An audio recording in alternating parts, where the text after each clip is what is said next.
equals 5 e to the x minus 3 hyperbolic cosine x. Same question. We are asked to determine the most general antiderivative of this function, a family of functions whose derivative is this.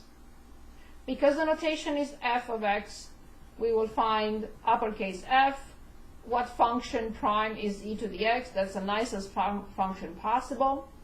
And then minus 3. Which function prime is cosine? Hyperbolic cosine is hyperbolic sine. There is no sign change for hyperbolics, plus a constant c. This is the most general antiderivative. In other words, all functions whose derivative is this. Okay. In the next step, I wanted to look at the other situation. So I'm picking from these problems now. And I'd like to start with an easy problem, like let's say 32 on 349. Stop me if you have questions, please. So f prime of x equals 5x to the fourth minus 3x squared plus 4. We are given that f of negative 1 equals 2.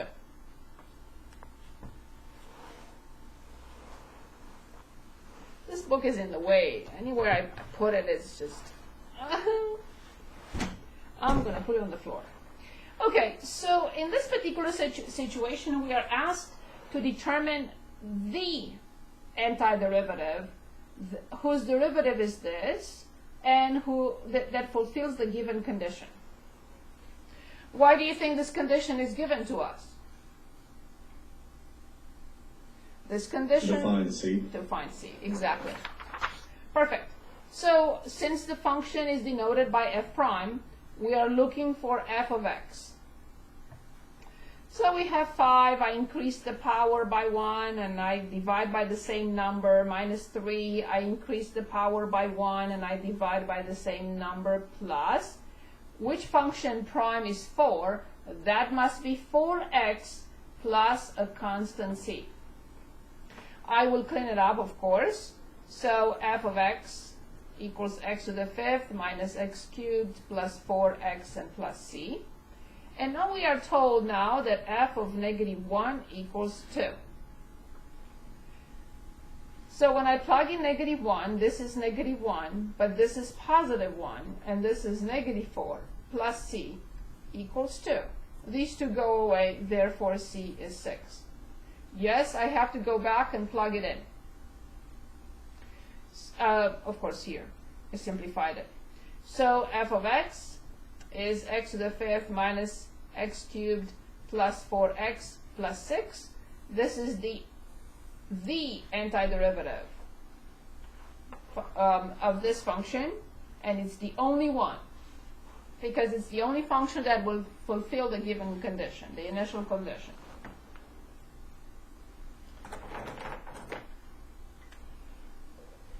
Okay, so let's look at other situations.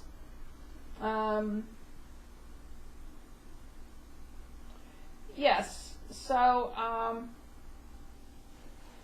what if we look at 45?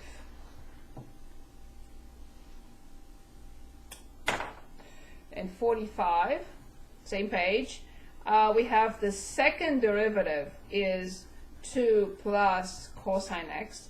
We are given that f of 0 is negative 1 and f of pi over 2 is 0. So we are asked to determine, of course, the antiderivative. We can jump from the second derivative to the function. We have to go through the first derivative. So since we are given the second derivative, now we are trying to find the first derivative first, and then the function. Okay, so which function prime is 2? And that's 2x. Which function prime is cosine x? And that's plus sine x, plus a constant c1. We do not have any condition for f prime, so I have to continue. Now I can determine f of x, and when I determine, I'm just looking to see, can you see? Nobody complained about anything, so I'm not sure whether you can see what I'm doing. So which function prime is this? Again, I increase the power by 1 and divide by the same number. Which function prime is sine x? And that will be negative cosine x. Which function prime is c1? That will be c1x plus c2. So these are the calculations for the second, for the antiderivative. However, I will simplify a little bit. And now I'm given these two conditions. They are given specifically to help us determine c1 and c2. So I'll write the function one more time as f of x equals x squared minus cosine x plus c1x plus c2. And f of 0, they say, is negative 1. So let's give it a shot. 0 here is 0. 0 here is 1 with minus in front. 0 here is gone, and plus c2 equals negative 1. Well, that means that c2 is 0.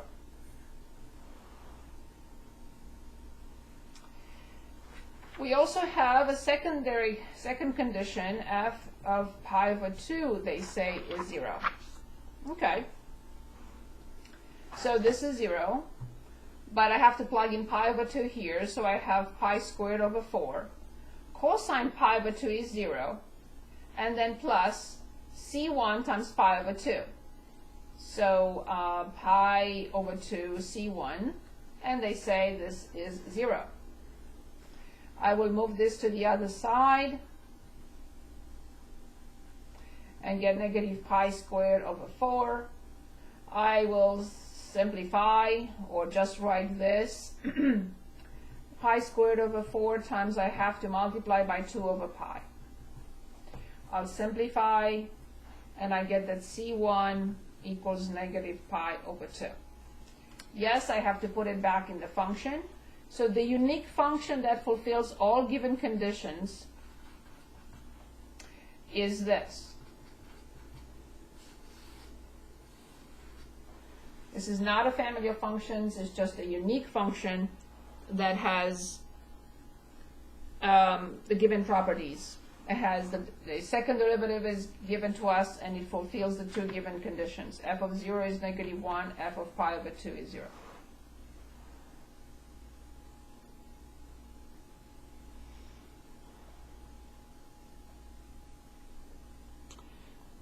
Let's also look at 62, and then we can move on, unless you want to see more examples. In 62, we have a of t, which is 3 cosine t minus 2 sine t, and they are giving us that s of 0 is 0, and v of 0 is 4. So then, the question is, a particle is moving with a given data. Find the position of the particle. Find s of t. So for s of t, I have to find first v of t. So v of t, which function prime is 3 cosine t, that is 3 sine t. Which function prime is negative 2 sine t, which is positive 2 cosine t, plus a constant c1.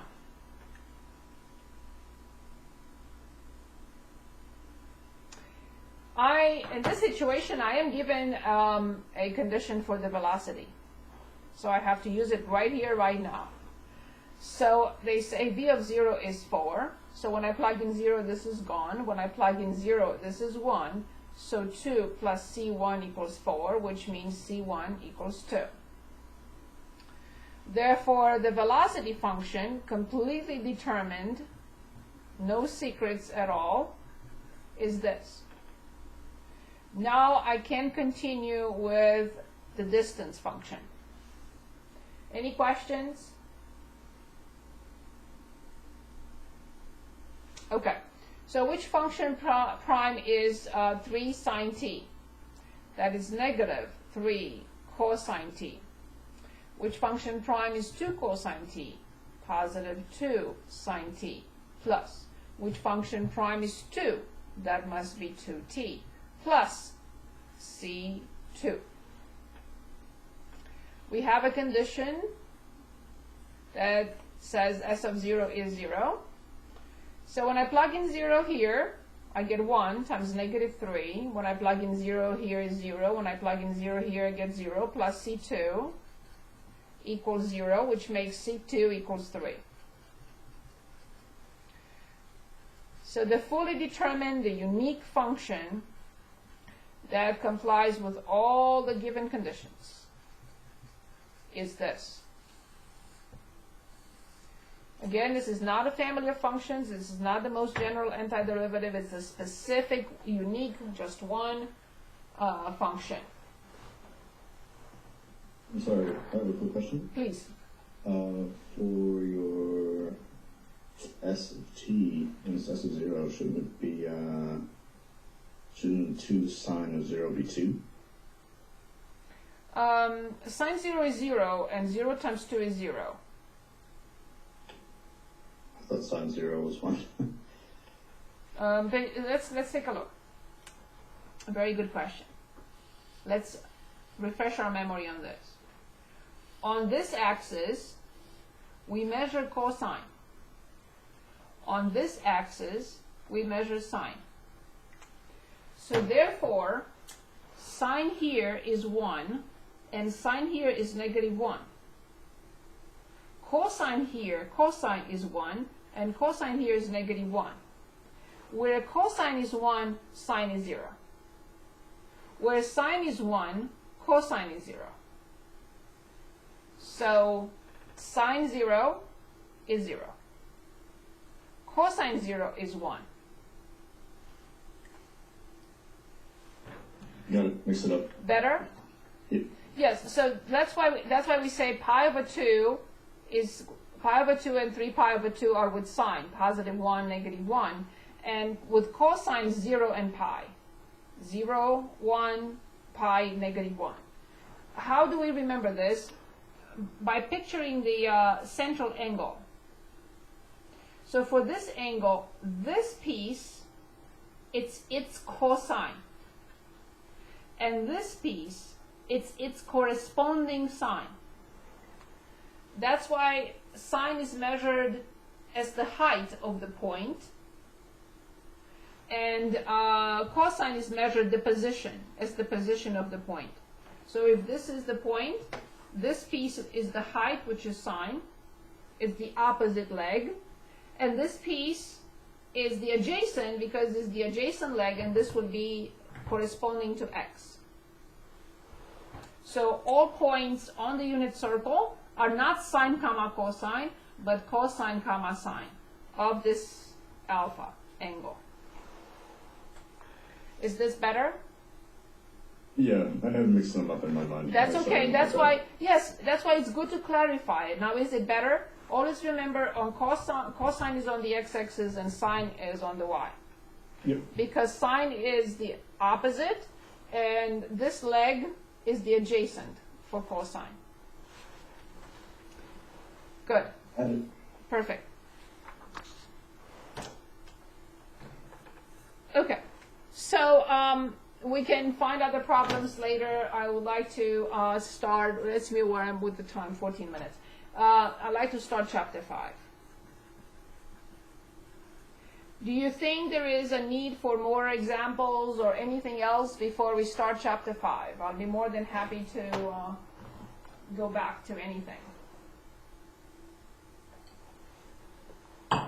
Anything. I don't really want to put the title here because I'm not going to get to that. Actually, it's a long path till that, but I'm going to write it. Well, we can talk about that maybe at the end of the class tonight or Monday. I'm sorry, Tuesday. So forget about that. So first thing we have to discuss is the summation notation, also called sigma notation.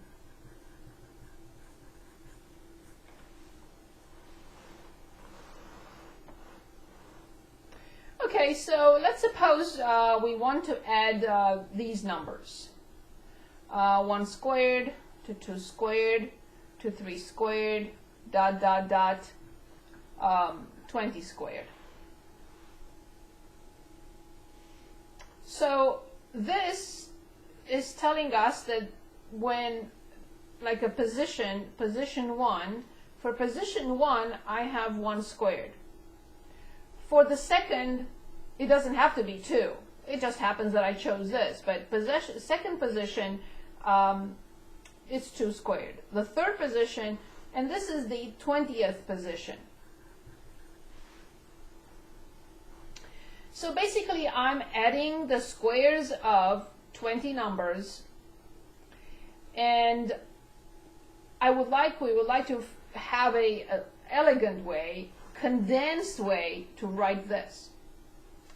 And that's where the sigma notation, it's a Greek letter, comes into play. And you could say, why don't you just use S? S is good enough, stands for sum. Why do you have to use the Greek S? The Greek S looks like this. It has the look of it and the form of it, if you'd like, is more appropriate for what I'm going to write next than this one. But they mean the same thing. It's sum. So the sum of what? From the first position to the 20th position, from I equals 1, I shows the position. The first number, the second number, the third number. From I equals 1 through the last one, which is 20, from what? From I squared. So if I didn't know this, what I would write? When I is 1, I have 1 squared, then this symbol says plus. When I is 2, then I add 2 squared. When I is 3, I add 3 squared, dot, dot, dot, till 20 squared. So now this is called a generic term or general term. This is called the index. We like I, J, K as indices. Does it matter? No. You can use any index you want. This number is called the lower limit. Has nothing to do with limit. Has nothing to do. It's just the beginning, the initial, if you want, the beginning of the summation. Where does it start? Of course, this is called the upper limit. Has nothing to do with limits from the previous chapters. Okay, so here's an example. Let's say this time I'm going to use J. J equals 2 to 6. Doesn't have to start with 1. From the following general term. 2J plus 1. What does this all mean? It means when J is 2, I have 2 times 2 plus 1, plus. When J is 3, I have 2 times 3 plus 1, plus. Because that's the summation, that says plus. Add the next one. So when J is 2, when J is 3, when J is 4, when J is 5, and when J is 6. Can I determine this? Yes. Not difficult at all. And then I'll show you how to do this with the calculator. So 4 plus 1 is 5, plus 6 plus 1 is 7, plus 8 plus 1 is 9, 10 plus 1, 11, 12 plus 1, 13. So when I add them, this is 20, this is 20, 25. 20, 20 plus 5, so 45. And here's how we proceed with the graphing calculator. Okay, this is a sophisticated calculator, will allow us, most of my calculators don't allow us to put in the summation notation, but this one is so smart. If you go to math and scroll up, you will see 0 is the summation notation. So press 0, and you see it pops up with everything. It's just waiting for you to plug it in. We don't have I, J, K in the calculator. We have to use X. From X equals 2, and the upper limit is 6. And I will always, I don't know if it works without, I haven't even tried. These are the parentheses that the summation notation pops up with. I will personally put another set for this. So I put 2x plus 1, close the parenthesis. Do not delete the existing parentheses if you want to go outside of that, but I think it's enough. And when I press enter, I should get this 45.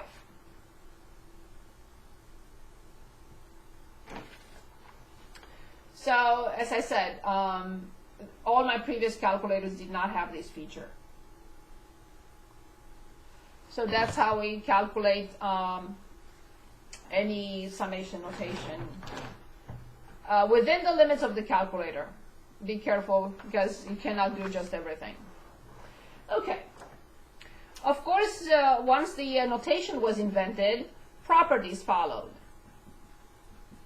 But they are common sense properties, really.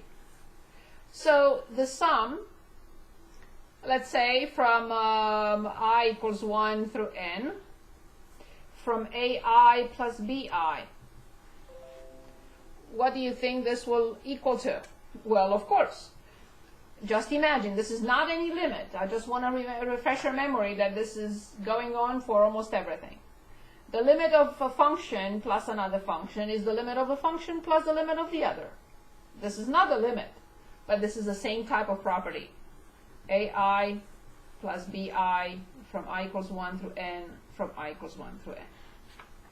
The second property allowed me to put it in together with the previous one. What do you think will be the second property that I can put it in together with the first one? The difference? Of course, makes sense. And of course, there is a third one, which we know, we've seen it so many times. I meant I here. Of course, the constant goes in front, like with the limit, like with anything else.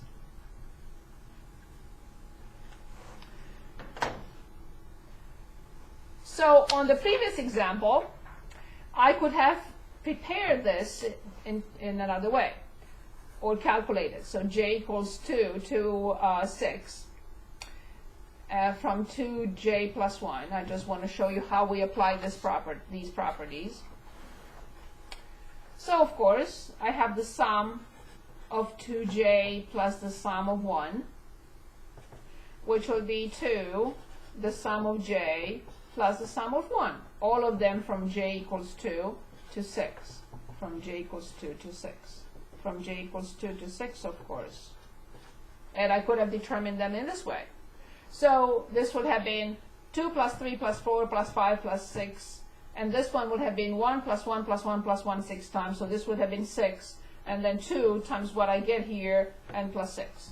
And I would have gotten the same answer by simply applying the properties of the summation or sigma notation. So I have a quick question. Please.